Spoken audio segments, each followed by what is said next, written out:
আমাকে যেভাবেই হোক সিগনাপুর পৌঁছতে হবে। তবে তোমায় দৌড়তেই হবে। লাগাতার 2 ক্রোশ তোমাকে দৌড়তে হবে।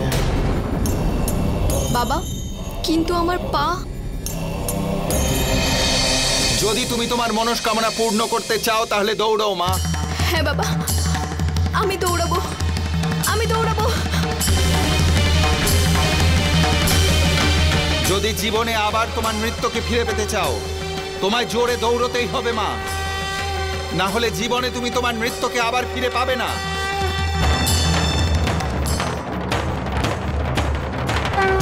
जब हौसला बुलंद हो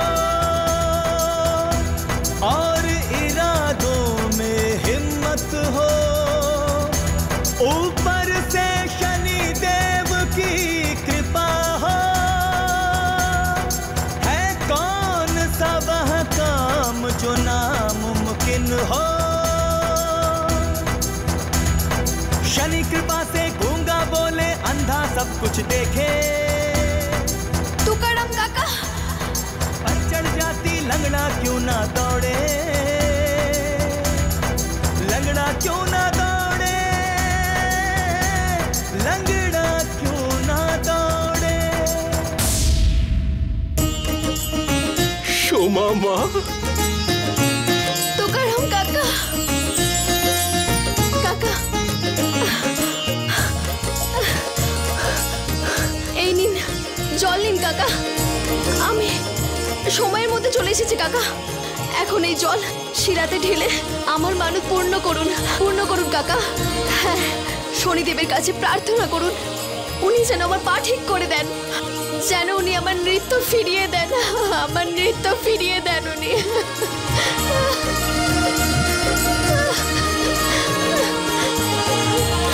তোমার ভক্তি আর বিশ্বাস সেই কাজ করেছে যা পৃথিবীর কোনো শক্তি করতে পারত না।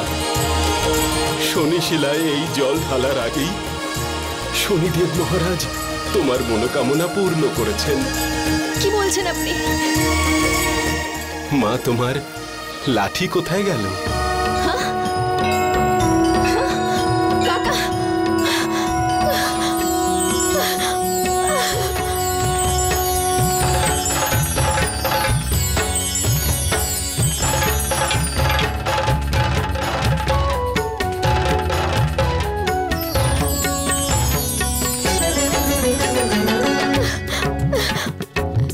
হ্যাঁ কাকা, আমার পা। दयालु हो तुम, बड़े दयालु हो, भक्तन प्रतिपालु हो, शक्ति ज्ञान गुण के धनी, जय देव जय जय शनि। शक्ति ज्ञान गुण के धनी, जय देव শনিদেবের জয় হোক।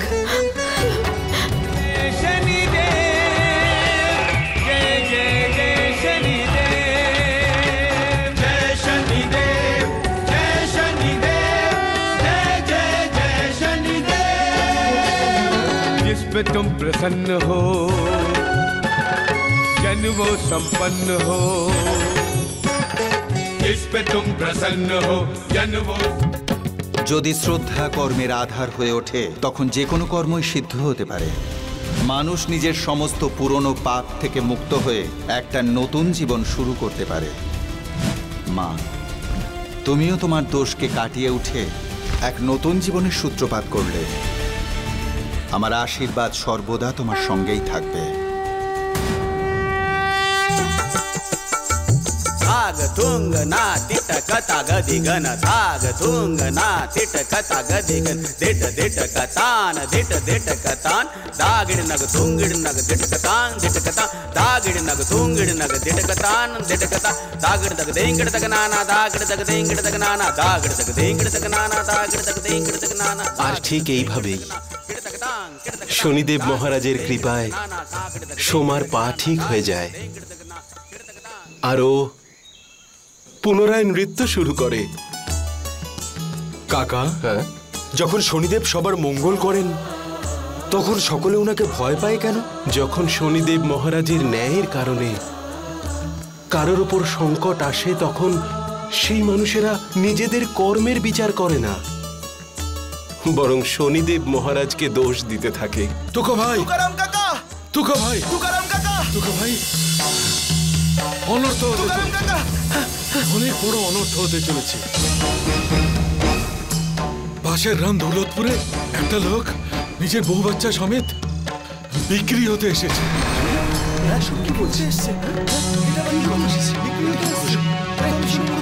মনে হয় ওনাদের ওপর শনিদেবের সাড়ে সাথী চলছে।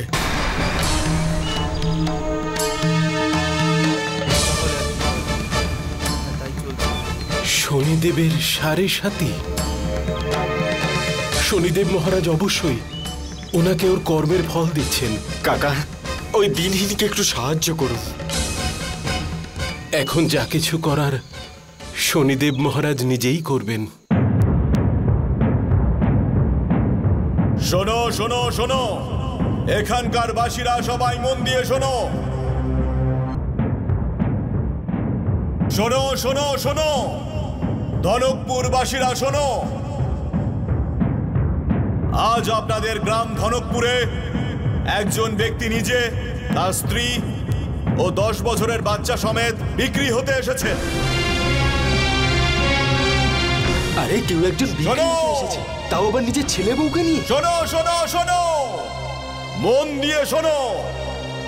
যারা এই 3 জন মানুষকে কিনতে চাও, তারা গ্রামের মূল স্থানে পৌঁছে যাও।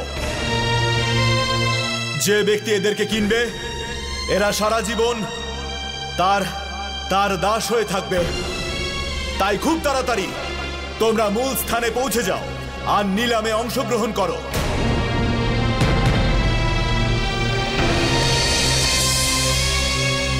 শোনো শোনো শোনো, ধনকপুরবাসীরা শোনো। কলিযুগ এসে গেছে দাদা, ঘোর কলিযুগ। এখন তো দেখছি মানুষ নিলাম হয়ে যাচ্ছে। হ্যাঁ হ্যাঁ, ঠিক বলছো তুমি। চলো গিয়ে দেখি আমাদের এই গ্রামে কে বিক্রি হতে এসেছে। এসো। চলো চলো চলো চলো চলো গিয়ে দেখে যাক কি হয়েছে। চলো চলো চলো। ধনকপুরবাসীরা শোনো, শোনো শোনো শোনো, শোনো শোনো, মন দিয়ে শোনো। শোনো শোনো শোনো শোনো, ধনকপুরবাসীরা শোনো। শোনো শোনো শোনো, ধনকপুরবাসীরা মন দিয়ে শোনো। ধনকপুরবাসীরা মন দিয়ে শোনো। শোনো শোনো শোনো শোনো, আজকে এখানে 3 জন মানুষের নিলাম হবে। দেখুন,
শোনো শোনো শোনো শোনো, এই 3 জন মানুষের আজ এখানে নিলাম হবে। ইনি হলেন হরি সিং বাবু, ইনি ওনার স্ত্রী সুমিত্রা, আরো ওনার 10 বছরের পুত্র ভরত। আশা করছি এখানে নিলামের দাম বেশ ভালোই উঠবে। তাহলে চলুন নিলাম ডাকা শুরু করা যাক। এসব আপনি কি বলছেন? এভাবে নিজেকে বিক্রি করা সামাজিকভাবে অপরাধ। দেখুন, এদের কেউ জোর করে আনিনি এখানে, এরা নিজেদের ইচ্ছাতে এখানে এসেছে। চলুন, আপনারা দাম বলুন। এসব হতে পারে না, আমাদের গ্রামে এই পাপ হতে দেব না।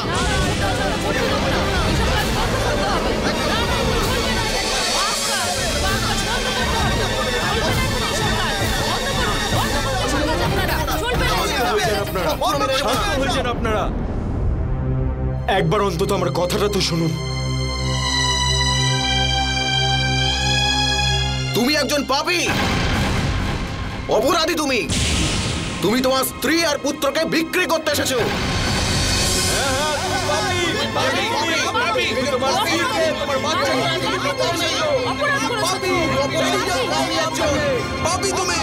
যে ব্যক্তি নিজের স্ত্রী পুত্রকে রক্ষা করতে পারে না, তাদের বিক্রি করতে এসেছে, সে অপরাধী, সে পাপী। ওনার বাঁচার কোনো অধিকার নেই। মারো ওকে, মারো মারো মারো মারো ওকে, মারো মারো ওকে, মারো মারো মারো মারো ওকে, মারো সবাই মিলে মারো ওকে, মারো পাপী, মারো সবাই মিলে মারো, মারো ওকে সবাই মিলে, মারো মারো মারো মারো মারো সবাই মিলে মারো ওকে, মারো মারো ওকে, মারো সবাই মিলে মারো ওকে, মারো পাপী, মারো সবাই মিলে মারো, মারো ওকে সবাই মিলে, মারো মারো ওকে, মারো মারো ওকে, মারো মারো।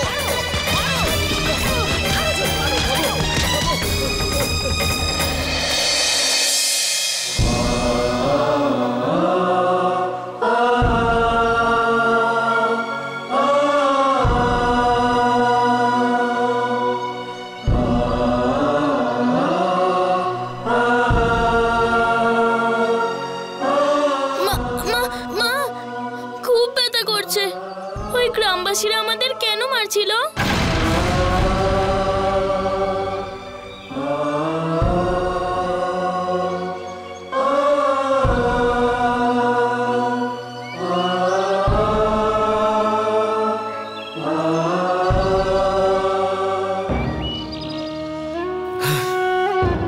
সর্বনাশ হয়ে যাক এই ধনকপুরবাসীদের।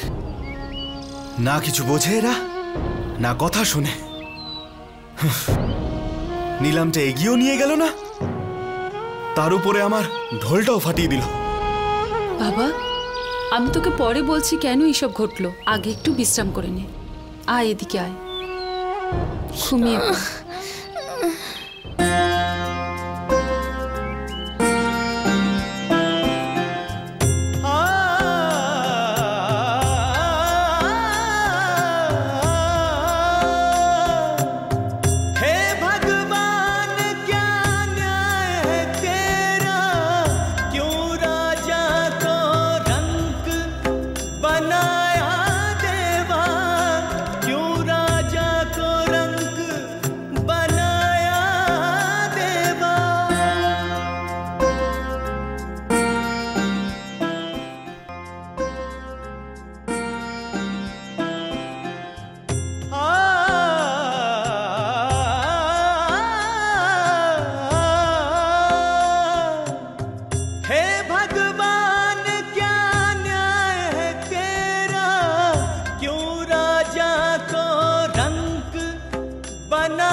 আরে, তুমি তো ব্যথা পেয়েছো। এসব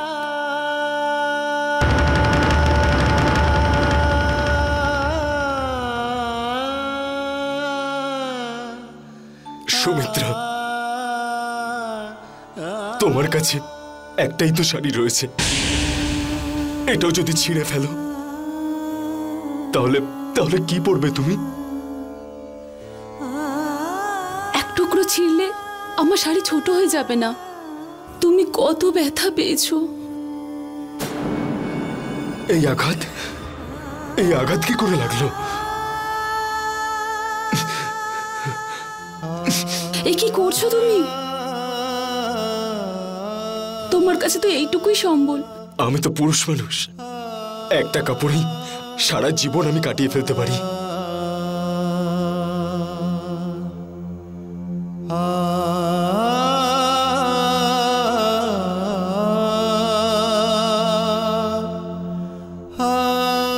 মালিক,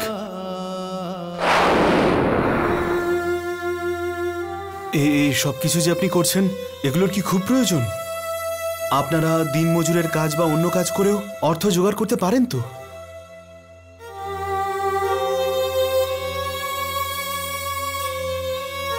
তুমি তো জানোই বলিরাম, আমাদের মাথার উপরে এত ঋণের বোঝা রয়েছে যে আমি আর আমার পুরো পরিবার সারা জীবন পরিশ্রম আর কাজ করলেও তাও এই ঋণ শোধ করতে পারবো না। আর তাছাড়াও আমি তো 10 দিনের মধ্যে সমস্ত ঋণ শোধ করার কথা দিয়ে ফেলেছি। মালিক, আপনি তো এখন আপনার গ্রামের বাইরে আছেন, কে জিজ্ঞেস করবে আপনাকে?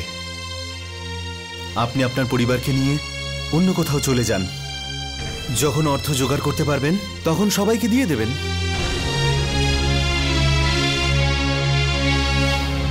বলিরাম, হরি সিং সবসময় সৎ পথে চলে এসেছে, সৎভাবে বেঁচেছে। সংকট আসা মানে এই নয় যে মানুষ তার ধর্মের পথ থেকে সরে যাবে। আমি যে কথা ওদের দিয়েছি সেখান থেকে মুখ ফেরাতে পারবো না।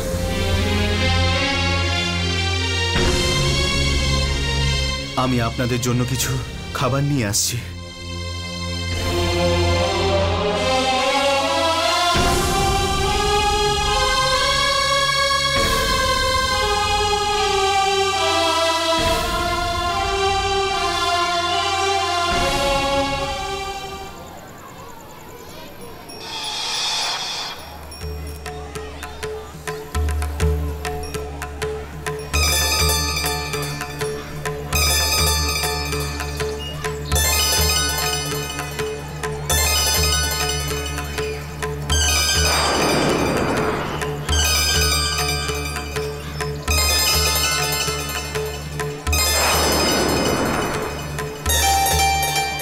শোনো ভাই, হরি সিংকে কোথায় পাওয়া যাবে? কে হরি সিং? আমি কোনো হরি সিংকে চিনি না।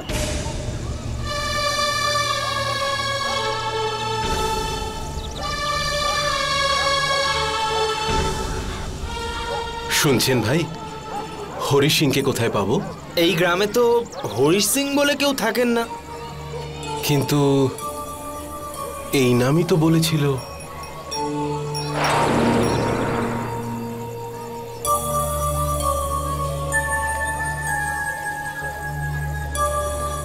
তুমি আবার ওই হরি সিং এর কথা বলছো না তো, যে আজ গ্রামে নিজের স্ত্রী পুত্রকে বিক্রি করতে এসেছিল? হ্যাঁ, উনি, ওনার কথাই বলছি আমি। তাহলে তুমি সেই পাপীকে খুঁজছো যাকে গ্রামের লোকেরা পাথর মেরে বাইরে বের করে দিয়েছে? চলো ভাই সব, চলো চলো।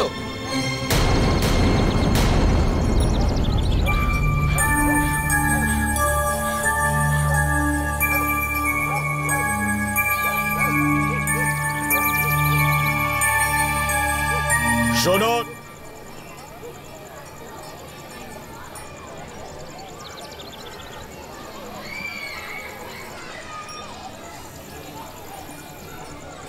আপনি হরি সিংকে কিভাবে চিনলেন? দেখুন, আমি শুনেছি যে হরি সিং এর উপরে শনিদেবের সাড়ে সাতি চলছে। আমি শনি সিগনাপুর থেকে এসেছি। আমার নাম তুকারাম। দেখুন, আমি হরি সিংকে সাহায্য করতে চাই।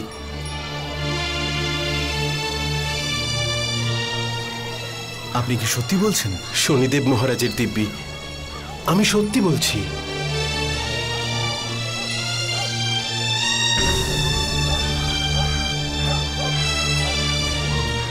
আসুন আমার সঙ্গে।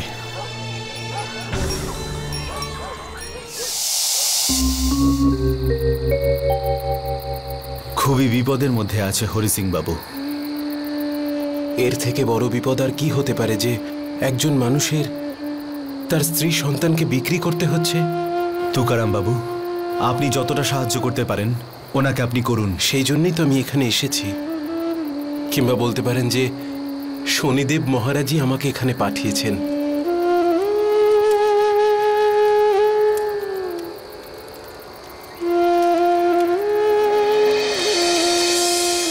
ইনি হলেন হরি সিং বাবু।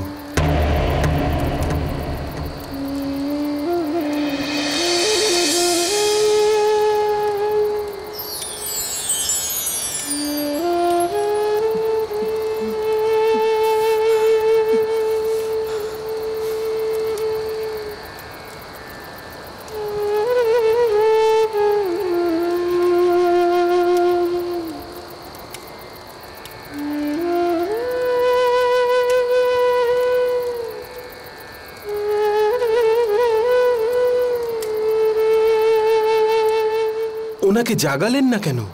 আমার এত বড় সাহস নেই যে ওনাদের ঘুম থেকে জাগাবো। কিন্তু ওনারা ক্ষুধার্ত, কিছু খেতে তো দিন। এই সময় ওনাদের খাওয়ার থেকে বেশি ঘুমানোর প্রয়োজন। অনেক দিন ধরে গ্রামের পর গ্রাম ওনারা ঘুরে বেড়াচ্ছেন। আমি একটা মুহূর্তের জন্য ওনাদের চোখে ঘুম দেখিনি।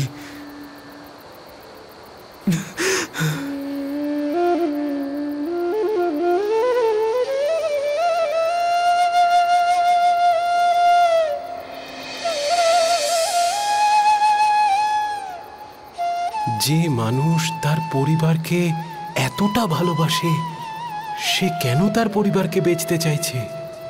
শনিদেব মহারাজ, এদেরকে রক্ষা করুন।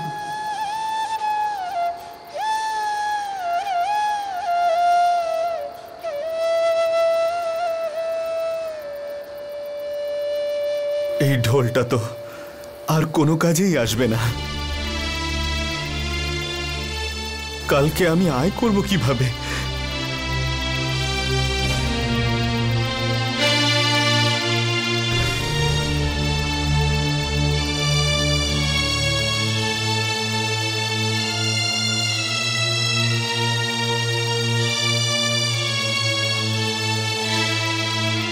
এই হরি সিং আসলে কে, আর তোমার সঙ্গে ওনার কি সম্পর্ক?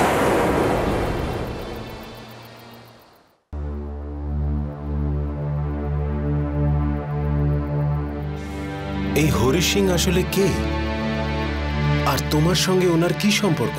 তুকারাম বাবু, কাজের লোকের সাথে মালিকের কি সম্পর্ক থাকতে পারে? হরি সিং বাবু হলেন জমিদার। হরি সিং বাবু জমিদার।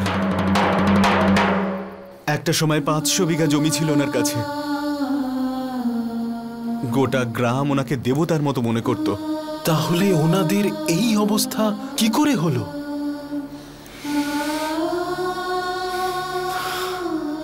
যখন খারাপ সময় আসে না, তখন কিন্তু তাকে জানিয়ে আসে না। সেই দিন মালিক পুজো অর্চনা করে প্রাসাদ থেকে বাইরে বেরোতে যাবেন। প্রণাম জমিদার বাবু, প্রণাম।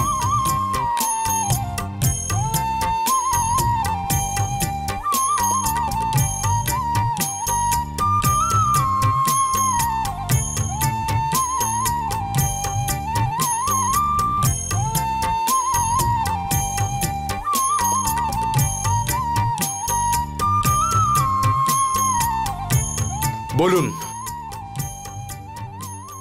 আমি আপনাদের জন্য কি সেবা করতে পারি?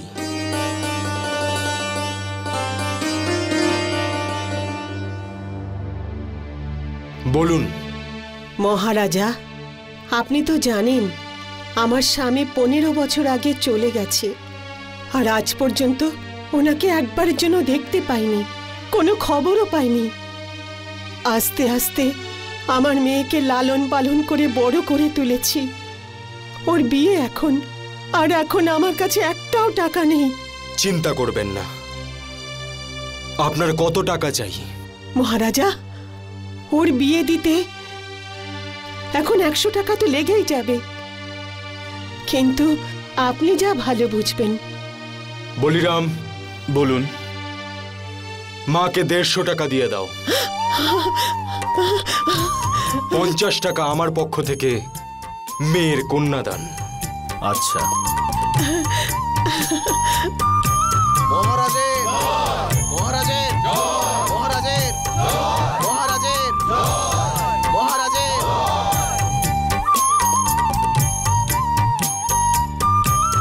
আপনার জয় হোক মহারাজা, আপনার দীর্ঘ আয়ু কামনা করি।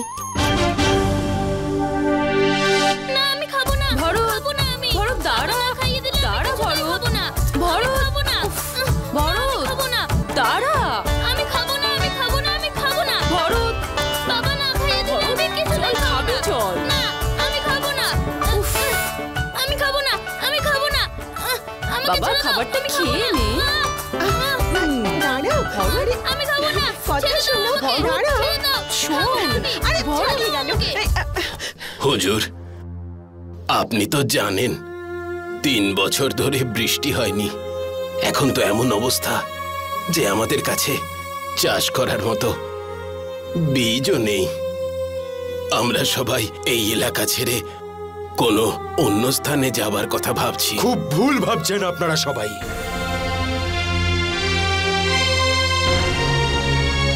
নিজেদের জন্মভূমিকে কোনো দিনও ছেড়ে যাওয়া উচিত নয়।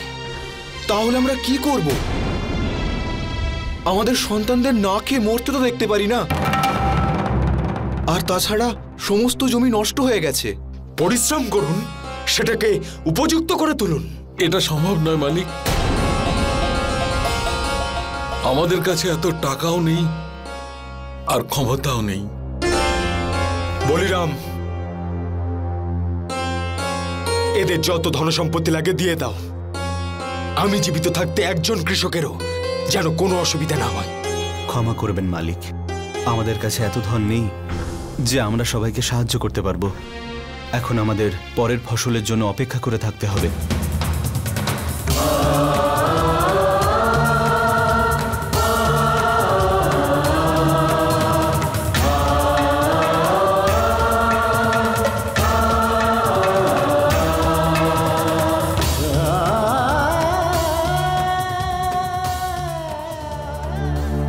আপনারা শেঠ ধন্যামলের কাছ থেকে টাকা নিচ্ছেন না কেন? ও আমাদেরকে টাকা দিতে চায় না। ও বলে যে তোমাদের কাছে বন্ধক রাখার জন্য কিছুই নেই।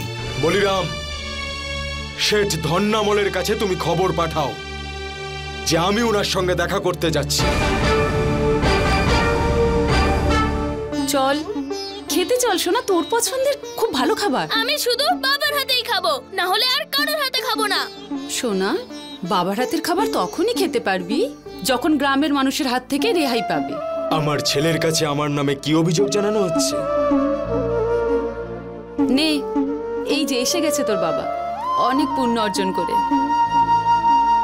রাজা বাবু, আমিও কি আপনার একটু মূল্যবান সময় পেতে পারি? সুমিত্রা দেবী, আমি তো আমার সারা জীবনই তোমার নামে করে দিয়েছি। আদেশ করো, এই সেবক তোমার জন্য কি সেবা করতে পারে? আমার সেবা করার আপনার কোনো প্রয়োজন নেই।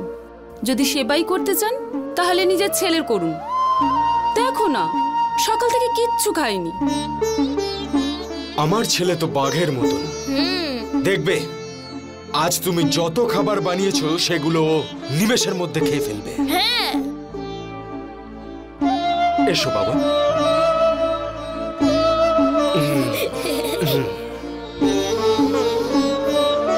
এবার আমার সোনা আমার হাতে খাবার খাবে।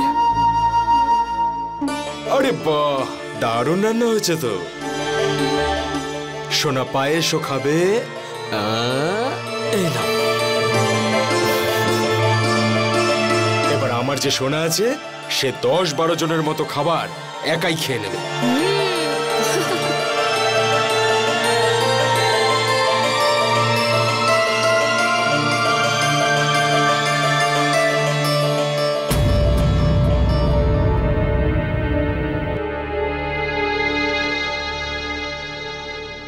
শোনো, বলিরাম বলছিল যে প্রাসাদের সমস্ত ধন শেষের পথে, মানুষকে সাহায্য করতে করতে। তুমি চিন্তা করো না সুমিত্রা, ঈশ্বর যখন আমাদের ধন আর সম্পত্তি দেন তখন আর একটা দায়িত্বও দেন যে আমাদেরকে আশেপাশের মানুষজনদের সাহায্য করতে হয়।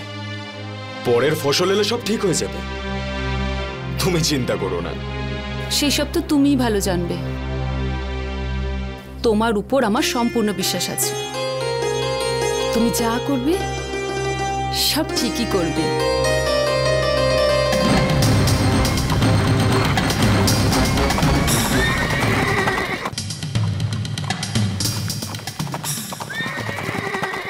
ভগবান, এরা দেখছি আমার সব টাকা পয়সা খেয়ে ফেলবে। আপনার ধার আমি খুব তাড়াতাড়ি শোধ করে দেব। হ্যাঁ, ধার নেবার সময় 2 হাত পেতে নিয়েছিস আর শোধ দেবার সময় হাত জোড় করছিস। রাজাবাবু এসে গেছি, রাজাবাবু এসে পড়েছি। ধন্যমল, এদের নিয়ে যাও, এদের সবাইকে ভেতরে নিয়ে যাও, ভালো করে পেটো।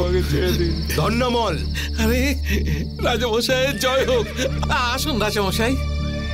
রাজামশাই, আপনি কেন কষ্ট করলেন? আমাকেই তো ডেকে পাঠাতে পারতেন। কি লজ্জার কথা, আপনাকে এত দূর কষ্ট করে আমার বাড়িতে আসতে হলো। আসুন রাজামশাই। আরে তোরা এদের সঙ্গে এসব কি করছিস? আরে রাজামশাইয়ের অতিথি মানে আমারও অতিথি, কথাটা তো একই না? আসতে দাও, শুধু শুধু আমাকে বিপদে ফেলবে দেখছি। আসুন রাজামশাই, বসুন বসুন রাজামশাই। রাজামশাই, আপনি কেন শুধু শুধু এত দূর কষ্ট করে এলেন? না ধনরামল, কাজটা আমার যখন, তখন আমারই আসা উচিত। বলিরাম নিশ্চয়ই তোমায় বলেছে। ধন্যমল, এই কৃষকদের জন্য আমার তোমার সাহায্যের প্রয়োজন। আপনি আমাকে একবার হুকুম করেই তো দেখুন, আপনার জন্য ধন্যবল প্রাণও বিসর্জন দিতে পারে। হুজুর, বাকি রইলে টাকা পয়সার কথা, সেটা আমার সিন্ধুকেই থাকুক বা আপনার সিন্ধুকে, ব্যাপারটা তো এক কিনা। আপনি একদম চিন্তা করবেন না।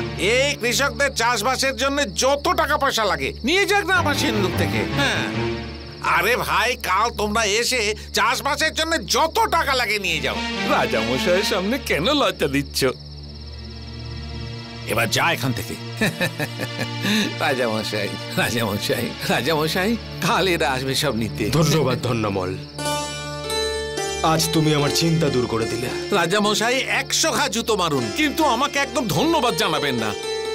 আমি তো হলাম আপনার হুকুমের চাকর। আচ্ছা তাহলে আমি আসি। না রাজামশাই, আপনার জন্য একটু জল খাবারের ব্যবস্থা করেছি। না ধন্যমল,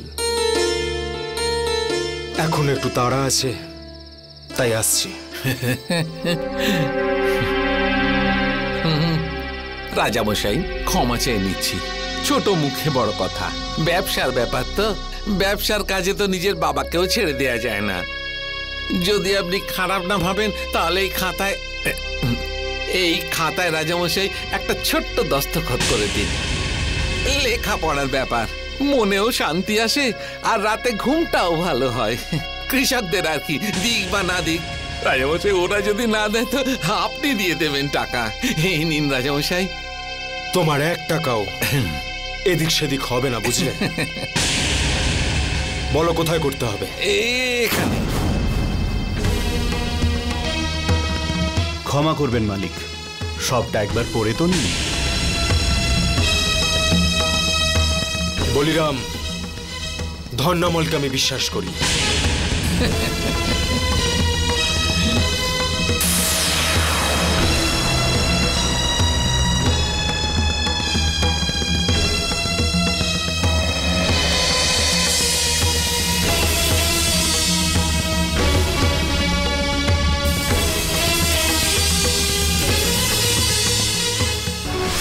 ওখানে সই করার পরই মালিকের জীবনে অন্ধকার ছেয়ে যায়।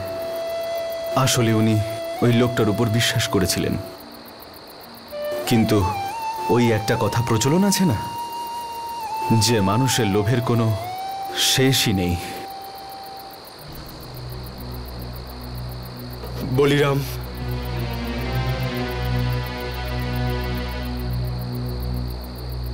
এবার আমাদের যাওয়া উচিত। বলিরাম, সকাল হওয়ার আগে আমরা পরের গ্রামে পৌঁছে যাব।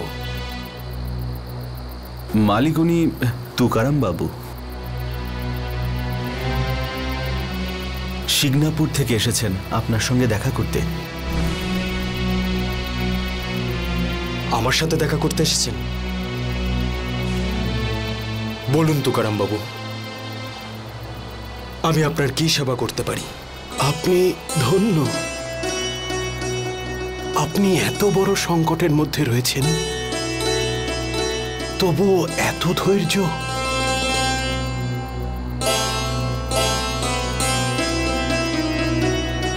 হরি সিং বাবু, আমি শনিদেব মহারাজের ভক্ত, আর আমি জানতে পেরেছি যে আপনার উপর শনিদেবের 7.5 চলছে।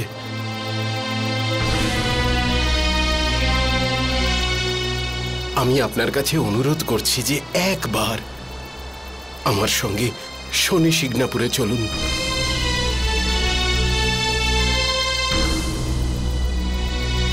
আমার সম্পূর্ণ বিশ্বাস আছে যে শনিদেব মহারাজের কৃপায় আপনার সব সংকট দূর হয়ে যাবে।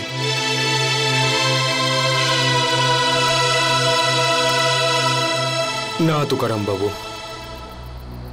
এসব যা কিছু হচ্ছে এই সব কিছু আমার ভাগ্যের লেখন,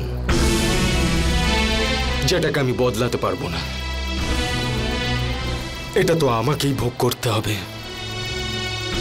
এতে আপনার শনিদেব বা কোনো অন্য দেবতা কোনো সাহায্য করতে পারবেন না। ক্ষমা করে দেবেন আমায়।